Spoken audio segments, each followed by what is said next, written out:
Assalamualaikum warahmatullahi wabarakatuh. Teman-teman YouTube yang dimuliakan oleh Allah Subhanahu wa Ta'ala. Alhamdulillah, berkat doa saudara-saudara, ini Mbak Mariyati insya Allah sudah sembuh dari penyakit miom. Yang Mbak Mariyati tersebut ingin mempunyai keturunan. Di antaranya karena penyakit miom tersebut sehingga Mbak Mariyati terlambat untuk mempunyai keturunan. Dan saya minta doanya sekali lagi pada saudara-saudara agar supaya Mbak Mariyati cepat mempunyai keturunan. Dulu sebelum berobat di sini, sebelum saya terapi, ini Mbak Mariyati kalau menjelang menstruasi, datang bulan, ini sangat kesakitan sekali. Sampai kadang-kadang pingsan karena sakitnya. Tapi alhamdulillah sekarang ini berkat bantuan doa dari saudara-saudara, Mbak Mariyati 1 minggu tersebut datang bulan, ya 2 minggu mulai 1 minggu selesai, ini sudah tidak merasakan sakit, iya kan? Sudah tidak merasakan sakit lagi. Dan juga saya cek, ini sudah saya nyatakan sembuh. Di sini ini apabila ada miom atau kista, ini terasa ada saraf yang lain, artinya ada benjolan di rahim. Tapi alhamdulillah ini saya terapi ini Mbak Mariyati sudah tidak kesakitan. Biasanya kalau saya terapi ke sini ini sakit, sekarang enggak. Dan juga benjolan di sini, benjolan-benjolan di sini sudah tidak ada lagi. Miom itu apa sih?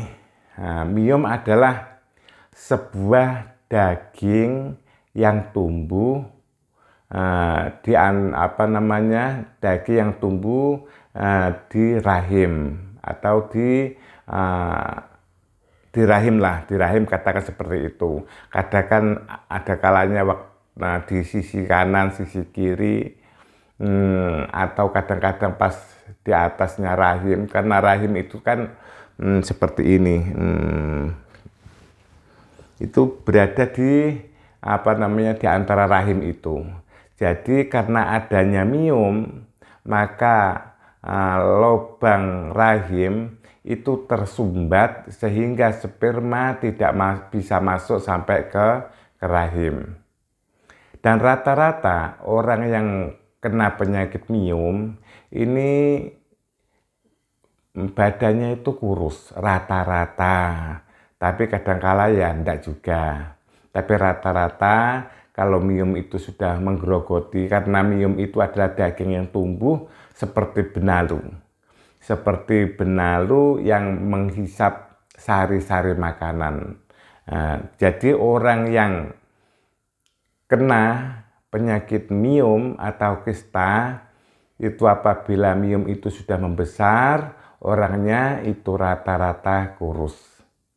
Jadi sekarang Mbak Mariyati alhamdulillah sudah tidak merasakan sakit waktu menstruasi, dan saraf menunjukkan ini sudah sembuh.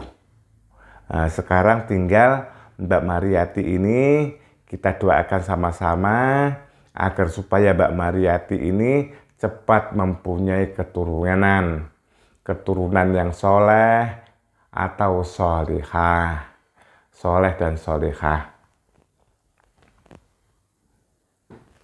Terus apa sih penyebab penyakit miom? Penyebab penyakit miom diantaranya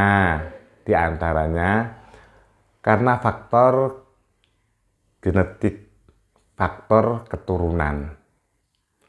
Mbak Mariati, apakah saudara-saudaranya, ibu, bapaknya, mbahnya ada yang punya penyakit miom? Ada?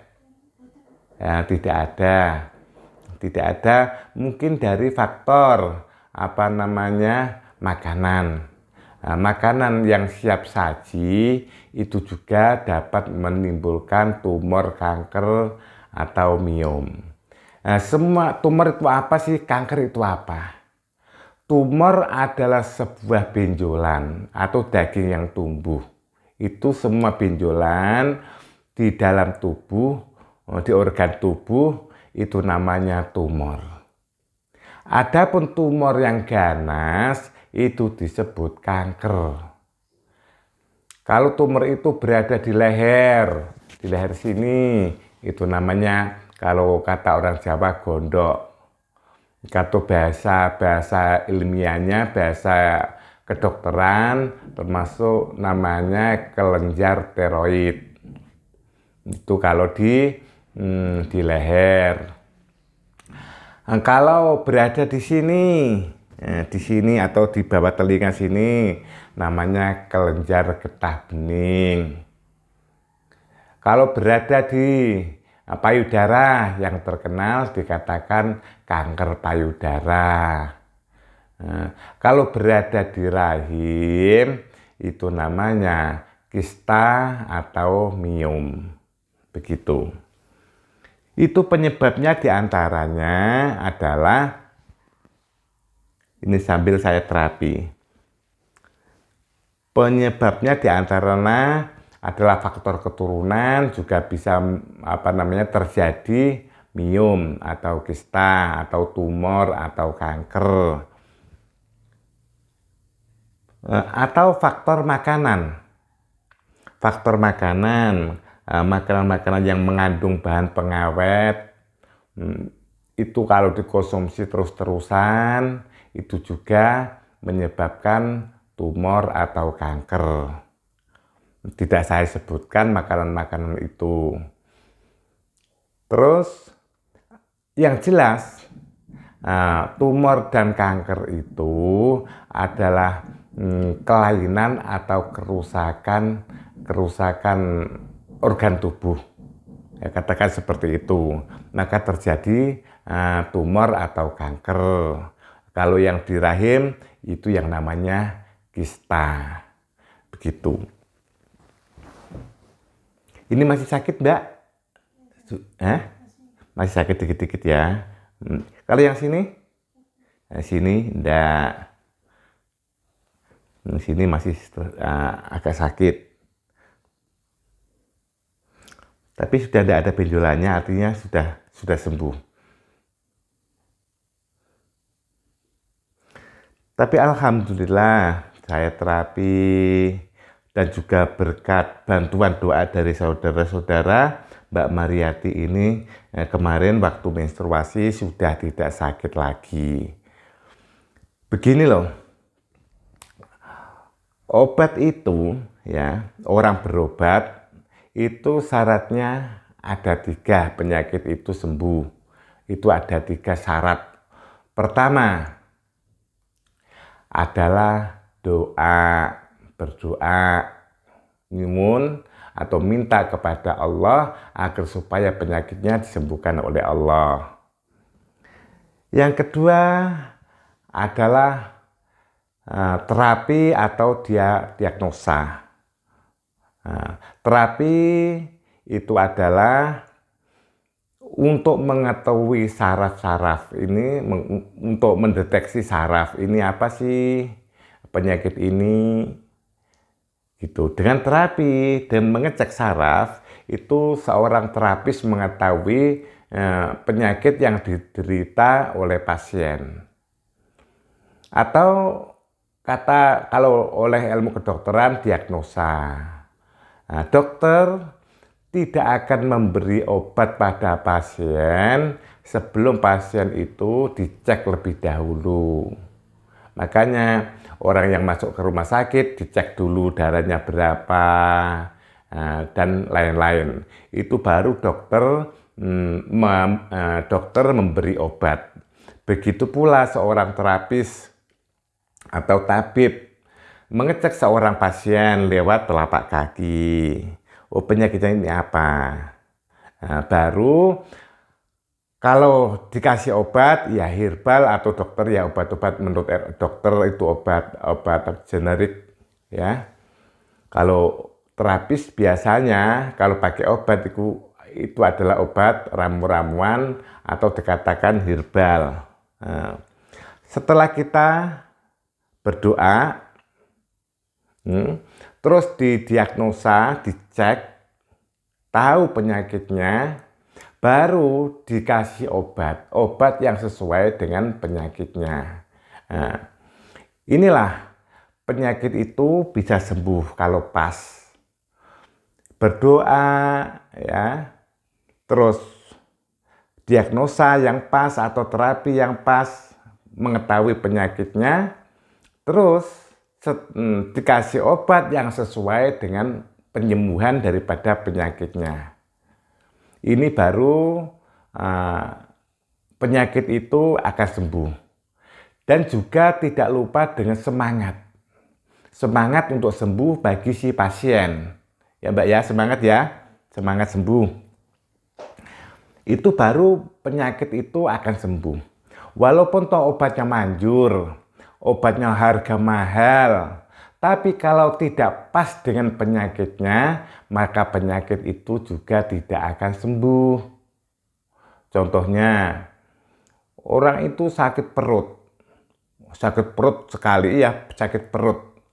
Dikasih obat sakit kepala, bagaimanapun juga tidak akan sembuh, walaupun toh obat sakit kepala itu obat yang mahal. Jadi tidak akan sembuh. Maka dari itu syarat berobat yang pertama adalah doa. Yang kedua adalah diagnosa atau diterapi. Bagi seorang terapis menerapi pasien untuk mendeteksi pasien tersebut penyakitnya apa, baru dikasih obat herbal atau ramu-ramuan. Kalau dokter didiagnosa dulu, baru setelah diagnosa, baru dikasih obat sesuai dengan penyakitnya. Terus yang terakhir adalah semangat. Yakin kalau penyakitnya itu sembuh. Dengan cara seperti itu, insya Allah penyakit itu akan sembuh.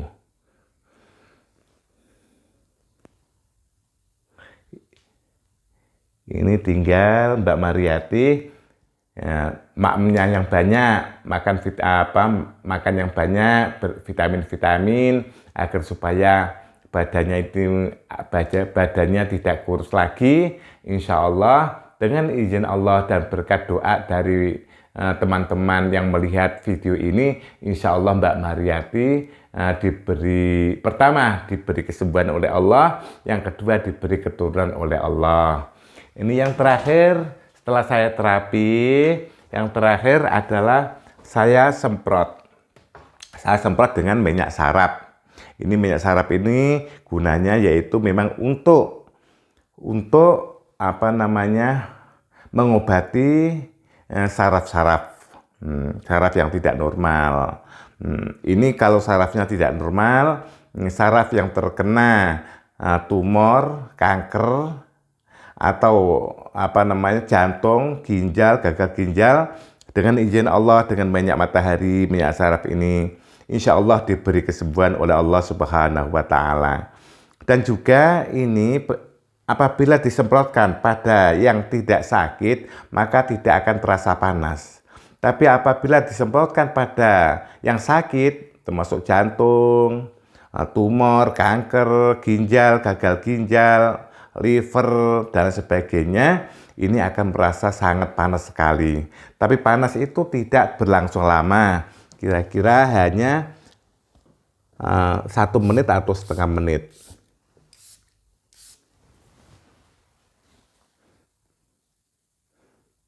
Bagaimana panas kah?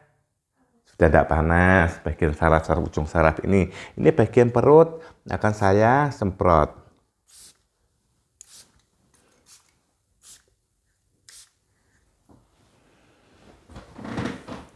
Bagaimana Mbak Mariati, masih panas? Panas. Panas, masih panas banget apa sedikit-dikit? Dikit-dikit ini deh, ya, panas tapi dikit-dikit. Artinya gini, penyakitnya memang sudah mulai sembuh, tapi mungkin belum total, atau ini rahimnya yang dulu apa namanya ada gangguan miom, ini miomnya sudah hilang, kan sarafnya masih belum normal. Disemprot ini tetap masih panas tapi tidak begitu panas, panas sedikit-sedikit kan? Ya. Mari mengkurep ya.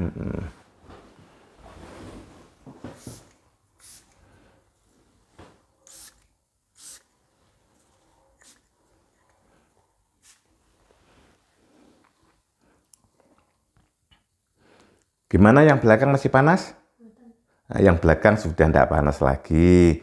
Alhamdulillah, saudara-saudara yang melihat video ini, alhamdulillah berkat bantuan doa dari saudara-saudara, Mbak Mariati diberi kesembuhan oleh Allah, dan juga berkat bantuan doa saudara-saudara, semoga Mbak Mariati diberi keturunan oleh Allah Subhanahu wa Ta'ala. Kita cukupkan sekian. Assalamualaikum warahmatullahi wabarakatuh.